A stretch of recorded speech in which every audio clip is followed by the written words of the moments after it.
The copper taste of fury filled my mouth as I stared at my grandmother shivering on her own porch, a single suitcase at her feet. Her home of 50 years, the Victorian with the wraparound porch where she'd raised 3 generations, stood locked behind her, its windows reflecting the setting sun like cold, uncaring eyes.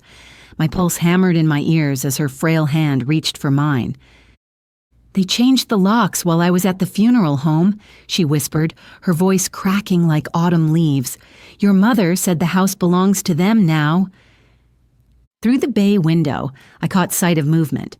My parents rearranging furniture as if my grandfather hadn't been buried just hours ago. My father's sleeve caught on something as he lifted a painting, Grandpa's watch, glinting on his wrist like a trophy. "My name is Olivia. I'm 28, and an architectural project manager. This is the story of how I rebuilt what greed had stolen and watched the thieves lose everything they valued." I'd moved to Seattle 13 months earlier, leaving behind the home where my grandparents, Nathan and Beatrice Wallace, had raised me. My mother, Penelope, and father, Thomas, were always too consumed with social climbing to bother with parenting, a fact they disguised behind criticisms of my impractical career choices and lack of ambition. Grandpa Nathan had been my rock, a retired history teacher with calloused hands who taught me chess and honor in equal measure.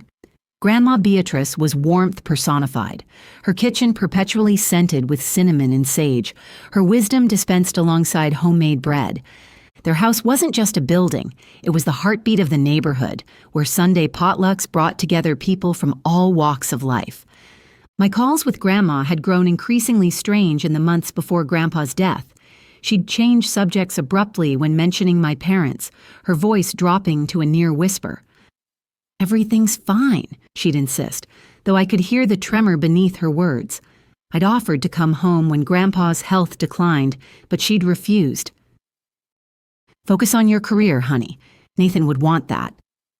I learned of his death through a neighbor's Facebook post, a digital knife twist that left me gasping for air. I'd booked the first flight home, my mind racing with all the things left unsaid. Now, standing before my grandmother's hunched shoulders and raw, red hands, I felt something fundamental shift inside me. This wasn't just cruelty, it was calculated predation.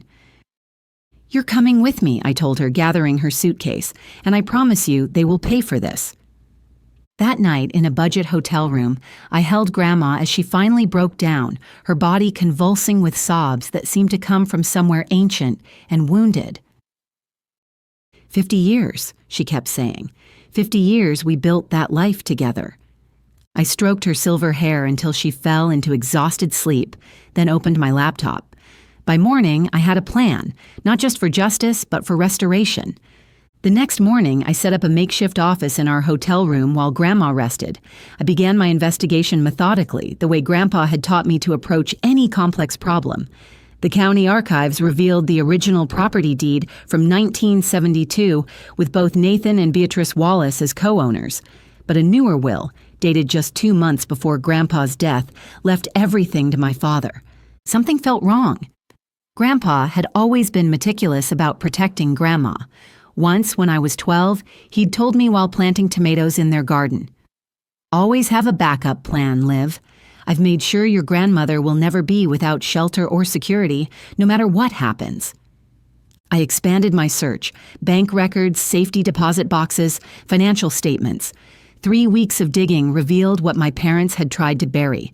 A second deed, never revoked, naming Beatrice as permanent co-owner regardless of any subsequent documents. Along with it, a trust fund of nearly $2 million that activated upon Nathan's death, intended solely for Beatrice. The final piece was a handwritten letter to Grandpa's attorney, dated just weeks before his death. I fear Thomas and Penelope are attempting to manipulate me during my illness. No matter what documents I may sign under duress, the original arrangements for Beatrice must stand. She built this life with me brick by brick, and no one has the right to take that from her.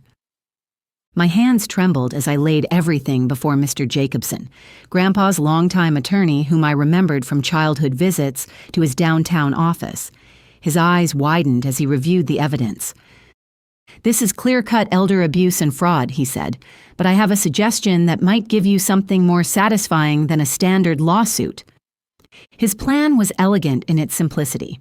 Using the trust fund's resources, we quietly purchased the house through a legal entity, transferring ownership back to Beatrice without my parents' knowledge. Simultaneously, we filed the lawsuit, keeping it sealed until the perfect moment. Through an emergency petition supported by the medical evidence of Grandpa's condition during the will signing, we were able to convince the judge to freeze my parents' assets pending investigation. After reclaiming the house and moving Grandma back in over a weekend when my parents were away at a charity gala, I prepared for the confrontation. 3 weeks later, I invited my parents to dinner at their house. They arrived in matching cashmere, my mother already discussing renovation plans. "The kitchen needs updating," she said, not bothering to acknowledge Grandma sitting silently at the table. "And these floors, so outdated." My father nodded, tapping his foot impatiently on the hardwood Grandpa had installed by hand. "We should knock out this wall, too. Open concept is everything now." I placed a manila envelope on the table between them. "What's this?" my father asked, barely glancing at it. "Eviction papers," I said, my voice steady despite the adrenaline coursing through me. "You have 48 hours to vacate the premises." My mother laughed, a brittle sound like shattering glass. "Very funny, Olivia." "I'm not joking." I slid the documents toward them. "This house legally belongs to Grandma again. It always did, actually." My father's face drained of color as he scanned the papers. "This is impossible. We have the will..." "A will obtained through coercion while Grandpa was heavily medicated," I finished for him. "We have his letter to the attorney, the original deed, and documented evidence of your manipulation. If you fight this, we'll add elder abuse and fraud to the lawsuit that's already been filed." My mother's wine glass slipped from her fingers, red liquid spreading across the tablecloth like blood. "You can't do this to us," she hissed. "We're your parents." Grandma, who had remained silent until now, slowly rose from her chair. Her spine straightened as she faced them, her voice soft but unwavering. "And Nathan was my husband of 50 years. He was dying, and you used that to steal everything we built together. That wasn't just property you took. It was our memories, our security, our dignity." My father lunged forward, jabbing his finger at the documents. "This won't stand up in court. We'll fight this with every penny." "Those pennies are already frozen," I interrupted. "The court approved our emergency petition this morning. Your accounts are locked pending investigation." What followed was chaos. My mother screaming accusations, my father threatening lawsuits. But the truth had a weight that crushed their protests. They left that night, forced to book a hotel room with the cash in their wallets. The legal battle they promised was brief and devastating. For them. Just 6 months after Grandpa's funeral, the court upheld Grandma's ownership, ordering them to pay $527,000 in damages for elder abuse and fraudulent misrepresentation. Their summer home had to be sold. Their social circle evaporated when the story spread through the country club and charity boards where they'd once held positions of influence. The community that had watched my grandparents build a life of generosity and kindness turned their backs on the people who had tried to destroy it. 3 weeks after the judgment, they appeared on the doorstep at dawn. The morning mist clung to the garden as they knelt on the walkway, tear-streaked and humbled. "Please," my mother begged, "we've lost everything." Grandma appeared behind me, her hand resting lightly on my shoulder. "No," she said simply. "You lost nothing. You threw it away. May God forgive you both. I'm still working on it." She closed the door quietly, the soft click more final than any slam could have been. That was the last time we spoke with them directly. Through mutual acquaintances, we learned they had divorced 6 months later, the strain of their downfall fracturing whatever connection they'd once shared. We restored the house to its former warmth, replanting the garden, rehanging the family photos, reviving the Sunday gatherings that had once defined this home.